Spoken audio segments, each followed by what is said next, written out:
10월 9일 예레미야 12장 1절에서 14장 10절. 12장 예레미야의 질문. 주님, 제가 주님과 변론할 때마다 언제나 주님이 옳으셨습니다. 그러므로 주님께 공정성 문제 한 가지를 여쭙겠습니다. 어찌하여 악인들이 형통하며 배신자들이 모두 잘되기만 합니까? 주님께서 그들을 나무를 심듯이 심으셨으므로 뿌리를 내리고 자라며 열매도 맺으나 말로만 주님과 가까울 뿐 속으로는 주님과 멀리 떨어져 있습니다. 그러나 주님께서는 저를 아십니다. 주님은 저의 속을 들여다보시고 저의 마음이 주님과 함께 있음을 감찰하여 알고 계십니다. 그러므로 그들을 도살할 양처럼 끌어내시고 죽일 날을 정하셔서 따로 갈라내 두십시오. 이 땅이 언제까지 슬퍼하며 들녘의 모든 풀이 말라 죽어야 합니까? 이 땅에 사는 사람의 죄악 때문에 짐승과 새도 씨가 마르게 되었습니다. 사람들은 자기들이 무슨 일을 하든지 하나님께서 내려다보시지 않는다고 말하고 있습니다. 주님의 대답. 네가 사람과 달리기를 해도 피곤하면 어떻게 말과 달리기를 하겠느냐? 네가 조용한 땅에서만 안전하게 살 수 있다면 요단강의 창이란 물속에서는 어찌하겠느냐? 그렇다 바로 내 친척, 내 집안 식구가 너를 배신하고 바로 그들이 내 뒤에서 소리를 질러 너를 욕한다.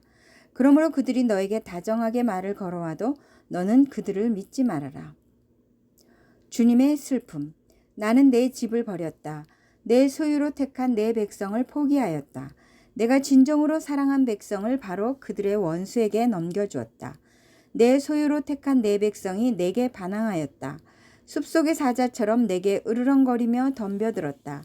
내 소유로 택한 내 백성은 사나운 매들에게 둘러싸인 새와 같다. 모든 들짐승아 어서 모여라. 몰려와서 이 새를 뜯어먹어라. 이방 통치자들이 내 포도원을 망쳐놓았고 내 농장을 짓밟아 버렸다.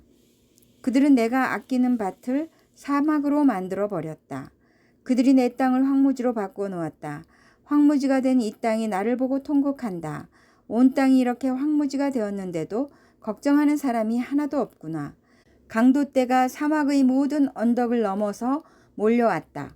내가 땅 이 끝에서 저 끝까지 칼로 휩쓸어 어느 누구도 평온하게 살 수 없게 하였다. 사람들이 밀을 심어도 가시만을 거두었고 그들이 수고해도 아무런 소득이 없었다. 그들은 나의 맹렬한 분노 때문에 아무런 소출도 없이 수치만 당하였다. 주님께서 유다의 이웃 백성에게 하신 약속. 나 주가 말한다. 내가 내 백성 이스라엘에게 유산으로 준 땅을 침범한 모든 악한 이웃 백성을 두고 말한다. 내가 그 악한 백성들을 그들의 고향 땅에서 쫓아내고 유다 백성을 그들 가운데서 구하여 내겠다. 그러나 내가 그들을 쫓아낸 다음에는 다시 그들을 불쌍히 여겨서 제 땅, 제 고향으로 되돌려 보내겠다. 비록 그들이 내 백성에게 바알의 이름을 부르며 맹세하도록 가르쳤지만 그들이 내 백성의 도를 확실하게 배우고 내 이름을 부르며 주님의 살아계심을 두고 맹세하면 그들도 내 백성 가운데 들게 될 것이다. 그러나 그들이 복종하지 않으면 내가 그 민족을 완전히 뿌리째 뽑아 멸망시키겠다. 나 주의 말이다. 13장 허리띠. 주님께서 나에게 이렇게 말씀하셨다. 너는 가서 배로 만든 띠를 사서 너의 허리에 띠고 물에 적시는 일이 없도록 하여라. 그래서 나는 주님의 말씀대로 배띠를 사서 허리에 띠었다. 주님께서 다시 나에게 말씀하셨다.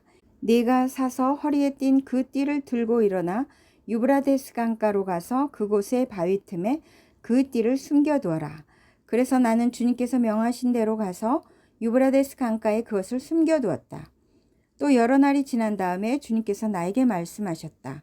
너는 일어나서 유브라데스 강가로 가서 내가 그곳에 숨겨두라고 너에게 명한 그 띠를 그곳에서 가져오너라.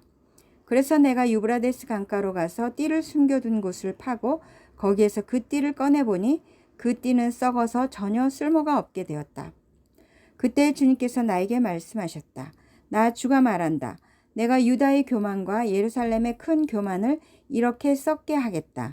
이 악한 백성은 나의 말 듣는 것을 거부하고 자기들의 마음에서 나오는 고집대로 살아가고 다른 신들을 쫓아가서 그것들을 섬기며 경배함으로 이제 이 백성은 전혀 쓸모가 없는 이 띠와 같이 되고 말 것이다.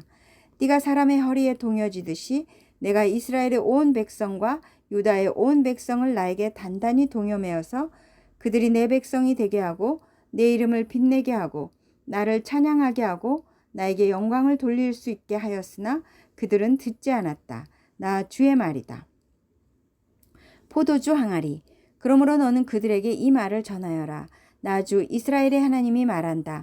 항아리마다 포도주로 가득 찰 것이다. 하면 그들이 너에게 묻기를 항아리에 포도주가 담긴다는 것을 우리가 어찌 모르겠느냐 할 것이다. 그러면 너는 그들에게 이렇게 대답하여라. 나 주가 말한다. 내가 이 땅의 모든 주민과 다윗의 왕위에 앉은 왕들과 제사장들과 예언자들과 예루살렘의 모든 주민을 술에 잔뜩 취하게 하여 그들이 서로 부딪혀서 깨지게 하고 아버지와 자녀 사이에도 서로 부딪혀서 깨지게 하겠다. 나는 그들을 불쌍히 여기지도 않으며 동정도 하지 않으며 사정없이 멸망시킬 것이다. 나 주의 말이다. 교만에 대한 최후의 경고. 주님께서 말씀하셨으니 너희는 들어라. 그리고 귀를 기울여라. 교만하지 말아라. 너희는 주님께서 나를 어두워지게 하시기 전에 너희가 어두운 산 속에서 실족하기 전에 주 너희 하나님께 영광을 돌려라. 그때에는 너희가 빛을 고대해도 주님은 빛을 어둠과 흑암으로 바꾸어 놓으실 것이다. 너희가 이 말을 듣지 않으면 너희의 교만 때문에 내 심령은 숨어서 울고 끝없이 눈물을 흘릴 것이다. 주님의 양떼가 포로로 끌려갈 것이므로 내 눈에서 하염없이 눈물이 흐를 것이다. 너는 저 왕과 왕후에게 전하여라. 왕의 자리에서 내려와서 낮은 곳에 앉으라고 하여라. 그들의 영광스러운 면류관이 머리에서 벗겨져 떨어졌기 때문이라고 하여라. 유다의 남쪽 성읍들이 포위되었으나 그 포위망을 뚫어주는 사람이 아무도 없어서 온 유다가 포로로 끌려가되 남김없이 모두 잡혀가고 말았다. 예루살렘아 눈을 뜨고 북녘에서 오는 적들을 보아라. 내가 돌보던 양떼, 내가 그처럼 자랑하던 내 백성이 지금은 어디에 있느냐? 내가 손수 기른 자들이 너를 공격하고 지배하면 내 심정이 어떠하겠느냐? 너는 해산하는 여인처럼 온갖 진통에 사로잡히지 않겠느냐? 그때 너는 어찌하여 내가 이런 신세가 되었는가 하고 물을 것이다. 내가 대답하마. 내 치마가 벗겨지고 내 몸이 폭행을 당한 것은 바로 내가 저지른 많은 죄악 때문이다. 에티오피아 사람이 자기의 피부 색깔을 바꿀 수 있느냐? 표범이 자기의 반점들을 다르게 바꿀 수 있느냐? 만약 그렇게 할 수만 있다면 죄악에 익숙해진 너희도 선을 행할 수가 있을 것이다. 그러므로 내가 너희를 사막의 바람에 나부끼는 건불처럼 산산이 흩어놓겠다. 이것은 너의 몫이며 내가 너에게 정하여 준 배당이다. 나 주의 말이다. 너는 나를 잊어버리고 헛된 것을 믿었다. 그래서 내가 너의 치마를 얼굴까지 들어 올려서 너의 수치가 드러나게 하겠다. 너는 음란하게 소리를 지르며 간음하고 부끄러운 일들을 하였다. 나는 언덕과 들녘에서 네가 저지른 역겨운 일들을 보았다. 부정한 예루살렘아, 너에게 화가 미칠 것이다. 언제까지 내가 그렇게 지내려느냐. 14장 극심한 가뭄. 주님께서 계속되는 가뭄을 두고 예레미야에게 말씀하셨다. 유다가 슬피 울고 성읍마다 백성이 기력을 잃고 땅바닥에 쓰러져 탄식하며 울부짖는 소리가 예루살렘에서 치솟는다. 귀족들이 물을 구하려고 종들을 보내지만 우물에 가도 물이 없어서 종들은 빈 그릇만 가지고 돌아온다. 종들이 애태우며 어찌할 바를 모른다. 온 땅에 비가 내리지 않아서 땅이 갈라지니 마음 상한 농부도 애태우며 어찌할 바를 모른다. 들녘의 암사슴도 연한 풀이 없어서 갓 낳은 새끼까지 내버린다. 들나귀도 언덕 위에 서서 여우처럼 헐떡이고 뜯어먹을 풀이 없어서 그 눈이 흐려진다. 백성의 기도. 주님, 비록 우리의 죄악이 우리를 고발하더라도 주님의 이름을 생각하셔서 선처해 주십시오. 우리는 수없이 반역해서 주님께 죄를 지었습니다. 주님은 이스라엘의 희망이십니다. 이스라엘이 환난을 당할 때 구하여 주시는 분이십니다. 그런데 어찌하여 이 땅에서 나그네처럼 행하시고 하룻밤을 묵으러 들른 행인처럼 행하십니까? 어찌하여 놀라서 어쩔 줄을 모르는 사람처럼 되시고 구해줄 힘을 잃은 용사처럼 되셨습니까? 주님, 그래도 주님은 우리들 가운데에 계시고 우리는 주님의 이름으로 불리는 백성이 아닙니까? 우리를 그냥 버려두지 마십시오. 주님의 대답. 주님께서 이 백성을 두고 이렇게 말씀하신다. 그들은 이리저리 방황하기를 좋아하고 어디 한 곳에 가만히 서 있지를 못한다. 그러므로 나 주가 그들을 좋아하지 않으니 이제 그들의 죄를 기억하고 그들의 죄악을 징벌하겠다. 데살로니가 전서 1장 1절에서 2장 8절. 1장 인사. 바울과 실로아노와 디모데가 하나님 아버지와 주 예수 그리스도 안에 있는 데살로니가 사람의 교회에 이 편지를 씁니다. 은혜와 평화가 여러분에게 있기를 빕니다.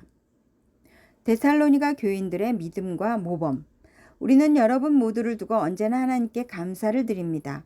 우리는 기도할 때 여러분을 기억하고 있습니다. 또 우리는 하나님 우리 아버지 앞에서 여러분의 믿음의 행위와 사랑의 수고와 우리 주 예수 그리스도께 둔 소망을 굳게 지키는 인내를 언제나 기억하고 있습니다. 하나님의 사랑을 받은 형제 자매 여러분, 우리는 하나님께서 여러분을 택하여 주셨음을 알고 있습니다. 우리는 여러분에게 복음을 말로만 전한 것이 아니라 능력과 성령과 큰 확신으로 전하였습니다.